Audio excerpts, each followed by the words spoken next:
Voltamos com o Horizonte Debate e no programa de hoje discutimos o Estado laico e a liberdade de religião. 516 anos de história. Os portugueses vêm, colonizam a terra, destroem a terra também, exploram ao seu núcleo as riquezas econômicas que temos.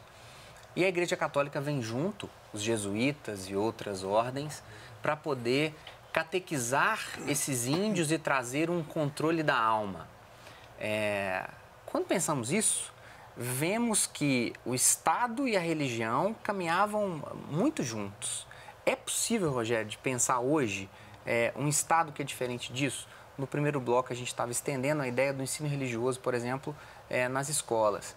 Você acha que o professor de ensino religioso na escola pública, ele deve dizer da sua fé? Ele deve professar isso? Olha, é bom, inclusive a gente pontuar uma questão, que o ensino religioso, ele está autorizado no ordenamento jurídico brasileiro, nas escolas públicas, mas não pode haver proselitismo de nenhuma religião.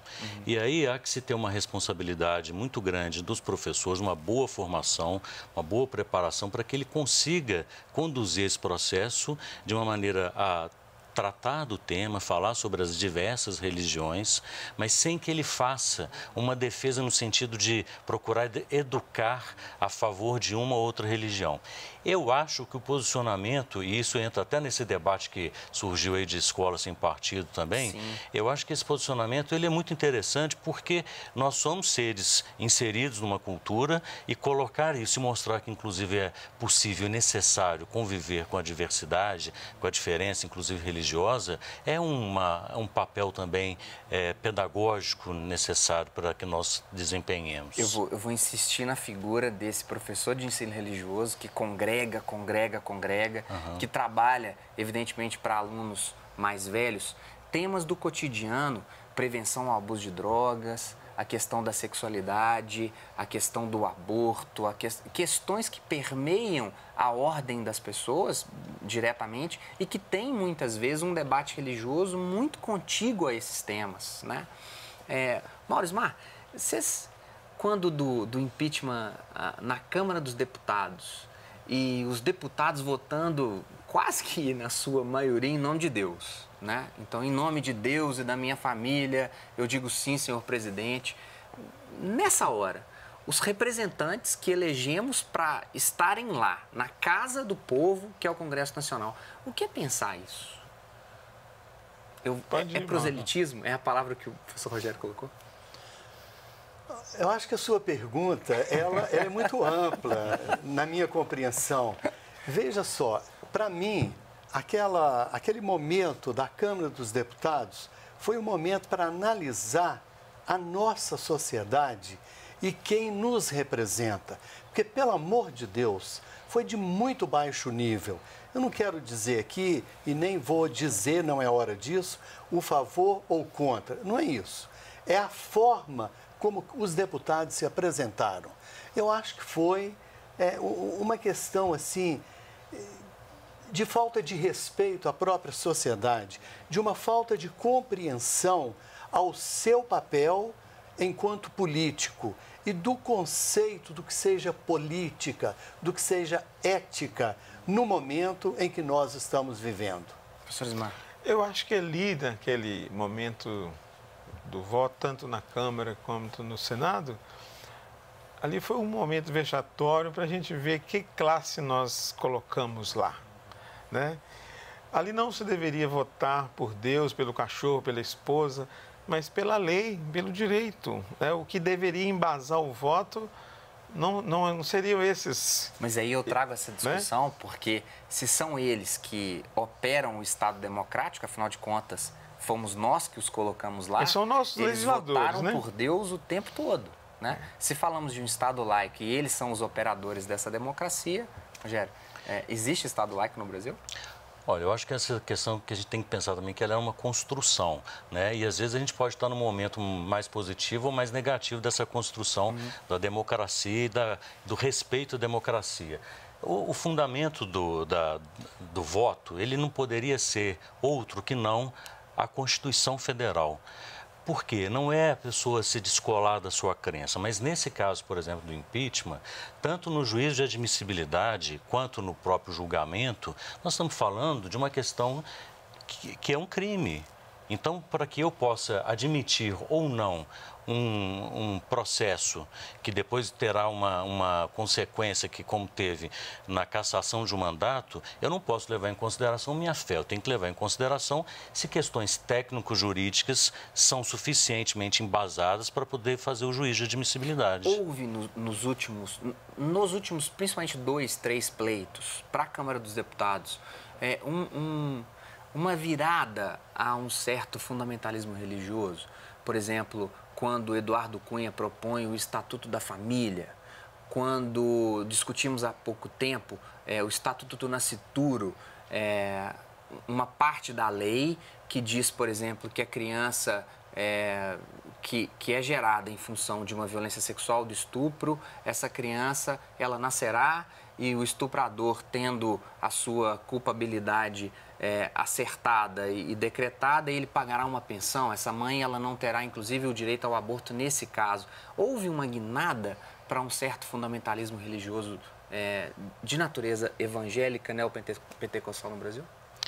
A gente acompanha, isso fala até do ponto de vista mais do processo legislativo, a gente acompanha e a questão política, ou seja, processo legislativo, formação das leis, uma formação de uma bancada chamada bancada evangélica muito forte, muito influente e que teve uma atuação chegando ao ponto de ocupar a Comissão de Direitos Humanos e Minorias, alguém que não tinha uma posição favorável às minorias.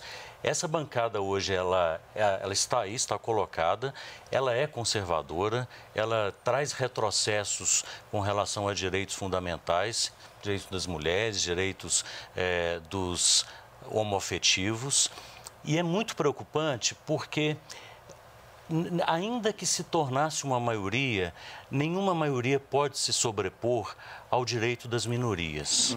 Então, como que nós vamos equilibrar essa manifestação de um grupo crescente na sociedade, mais conservador, com o direito de todos, inclusive das minorias? Osmar, vocês observam uma guinada conservadora nessas figuras? Marco Feliciano, Jair Bolsonaro, e o contrário, né? Uma bancada evangélica que naturalmente teria que acolher. O evangelho, ele é acolhimento e não segregar. O que vocês pensam disso? Eu vejo essa guinada conservadora não só no meio evangélico, mas no meio católico. Os grupos católicos que estão ocupando a mídia, na sua maioria, são conservadores. Né? Parece que aquela morte da teologia da libertação, né, foi, de fato, executada e agora os outros grupos estão emergindo. Eu digo também, seguindo esse seu caminho, a questão desse conservadorismo, ele está presente, muito presente no catolicismo. Observe que nós vivemos um momento no catolicismo e na hierarquia católica muito fraco, né? Nós não temos expoentes, veja só, no nosso episcopado, do nível de um Dom Helder Câmara, né? De um Dom Cardeal Arnes, não temos. Quer dizer, vivemos um momento em que temos no catolicismo um retrocesso.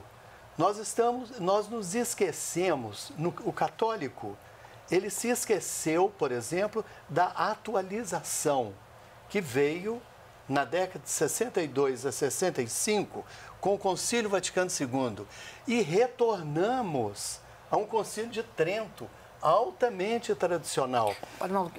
Mauro, o que faltou? O que falhou nesse caso? Veja, quando eu coloco esses nomes, e há outros, né? Pedro Casaldálica, Zé Maria Pires e outros tantos no nível desse, eram pessoas que sabiam onde queriam chegar. Pessoas que tinham um embasamento, uma mística muito forte. Agora, hoje, o que nós temos? Nós temos muito mais bispos que dão recado daquilo que a hierarquia romana manda, mas que não sabem, não conduzem. Eu creio que está faltando a mística do pastor. Falta isso hoje, se a gente pensa em religião católica. E temos muito o quê? O administrador, o construtor, o que faz. Então, esse elo de unidade está longe. O diálogo maior com a sociedade, com a cultura, né? Precisamos avançar nisso e não avançamos, né? A mídia religiosa, hoje, os programas especificamente religiosos não são de bom nível. Eu trabalho na PUC com seminaristas, dou aula de filosofia para seminaristas. Eles estão mais preocupados com as vestes sacerdotais do que com os livros. Sim. Né? Então, antigamente, não muito antigamente, que eu não sou tão velho assim, você ia a um encontro religioso, tinha mais livrarias que venda de paramentos. Hoje tem mais paramentos do que livros. Nós vamos estender essa conversa que, para mim, chegamos num ponto importantíssimo do debate. Um abraço para o meu pastor, Padre Antônio Gouveia, que preza muito essa mística. Vamos para um breve intervalo. Até daqui a pouco.